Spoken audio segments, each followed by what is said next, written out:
Vos relations avec les médias maintenant. C'est là l'un des aspects les plus intéressants des relations publiques. C'est aussi l'un des plus grands défis qu'une entreprise doit relever. C'est également ce que peut prolonger ou écourter une crise. Ça peut intensifier une crise et provoquer un impact négatif ou faire des gens des relations publiques des héros. Il est reconnu que les erreurs de communication avec les médias ont considérablement nui à des crises telles de Three Miles Island ou l'incident du Challenger ou encore l'explosion en Bhopal. D'autre part, on se rappelle le cas des Tylenol, où les initiatives de communication ont sauvé le produit. Des communications rapides, efficaces et répétées ont permis à Johnson & Johnson de récupérer 98% du marché des Tylenol. Certaines organisations croient qu'il suffit de garder le silence durant une crise et attendre que le calme soit revenu. L'expérience démontre que ce n'est pas recommandé.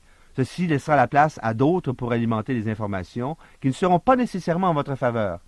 Vous le savez, les absents ont toujours tort. Il est donc très important pour une société prise dans une crise d'être la source la plus précise et valable d'informations.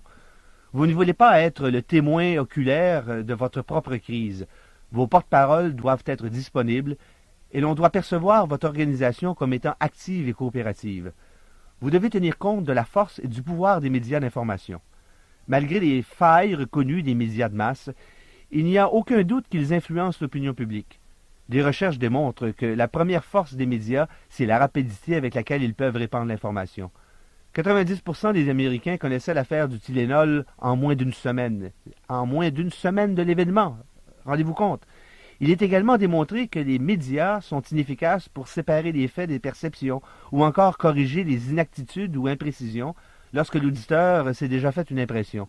Alors voilà pourquoi les entreprises et les compagnies doivent participer activement au processus d'information durant une crise.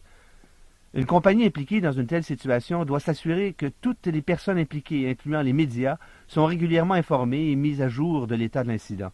Ceci devrait d'abord commencer par la reconnaissance qu'il y a un problème et que des mesures sont prises pour le résoudre. Toutes les communications et actions doivent tenir compte des intérêts à long terme des personnes concernées par le drame ou l'incident. Tous les contacts avec la population et les médias doivent être vus comme une occasion de transmettre ce message en tentant d'accroître la confiance. Vous devez anticiper les besoins et les questions des gens impliqués, incluant les médias.